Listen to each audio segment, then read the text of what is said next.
Hey, welcome back to Scatterbrain Studios. Let's get building. Hey, thanks for stopping in. So today I've decided to work on the project of mounting my RC4WD drive hoist to the shop floor. It's going to give it a clean look and a hassle-free setup. I'm going to be tapping the power from my 12-volt power supply you might have currently seen me install for my shop lights. Plus I got some STL files, some stuff I custom designed. Okay, so to start out, I just took some regular printer paper and some masking tape, taped it to the floor, took my measurements from the edge of the shop to the front of the mezzanine, kind of cut it in half, found my center line. I did play around with a few different locations where I think I'd want it.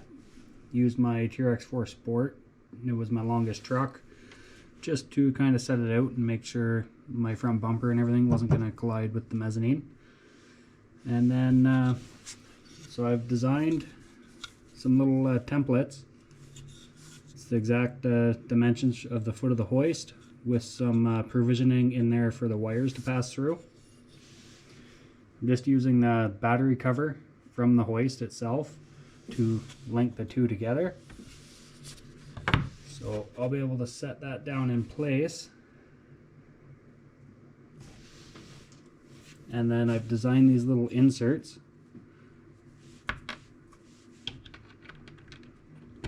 Those will drop down in there.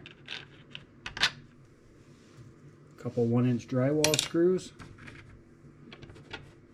And then I can use that to screw the hoist base down. Okay, so I've got all the power supply and my power bar off the bottom.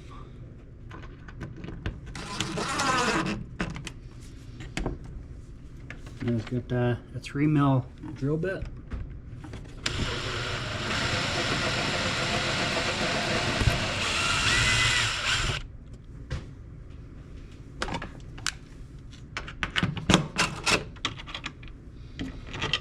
Now I can discard these pieces. I'm going to put all of these up and through because I want the thread to stick out so it would look like a real hoist install. Okay, so I got my bolts set in there. At this point, I'm going to take the center section out. So I think at this point I'm just going to take a drill bit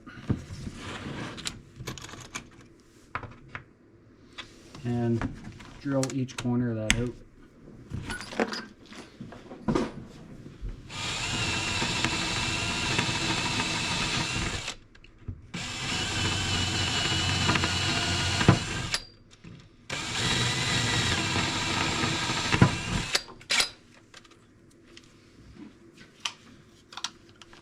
I've got the little DeWalt buzzsaw.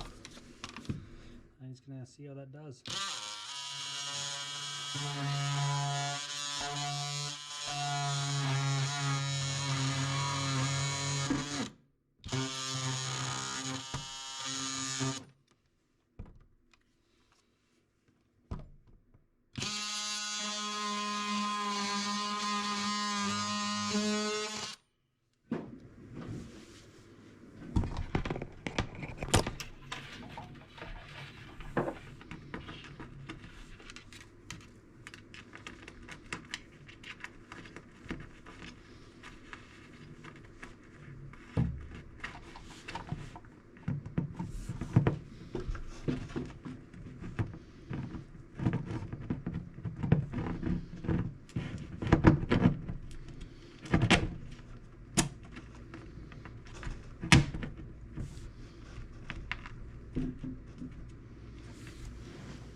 There we go.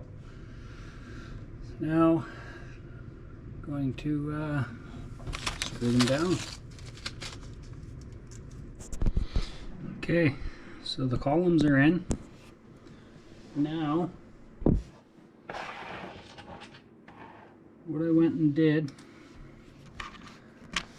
was designed up some little covers that go in, and that'll hide the micro switch. So I'm going to put those on now.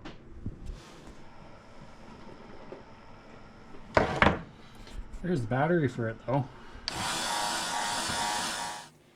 So I wanted to take a quick second to show you the PH 2.0 connector kit I picked up off Amazon.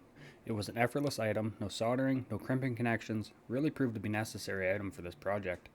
I'll put links in the description for everything I used today to make this project happen. They will be affiliate links, so I may earn a small commission at no extra cost to you.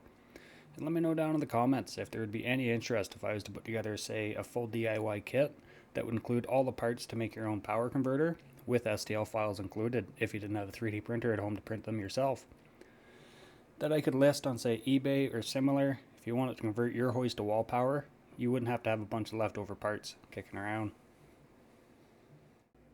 So as I mentioned, I'm going to be running the hoist off the 12 volt 5 amp power supply instead of the original 7.2 volt battery. Those batteries, when fully charged, can hit 8.2 volts. So with that, I've tested the amperage draw from the hoist under extreme load and found the hoist pulls a whopping 0.9 amps. To keep everything safe, I'll be using 2 fuses, one on the supply side and one on the output side to protect the converter and the hoist. I'll be using 1.5 amp fuses to ensure plenty of overhead.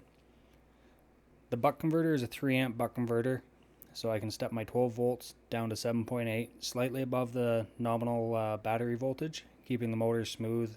To handle short bursts of current and stabilize voltage, I'm going to be adding a 1000 microfarad electrolytic capacitor, which will act like a little reserve of power.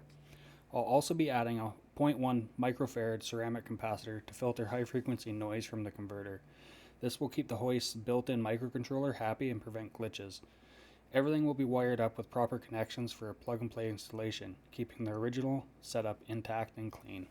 So here's the power plant. I've picked up 2 terminal blocks from Amazon. They're rated at 35 amps, so more than enough. And I've added a 5 amp fuse from the power supply to the blocks. And you can see I've added a wire extension on the hoist using PH 2.0 connectors, keeping the factory connections intact. And without further ado, here's a quick tour of the RC shop, peek at my rat rod and my K5 Blazer.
And last but not least, go over to scatterbrainstudios.ca. That'll take you over to my cults profile.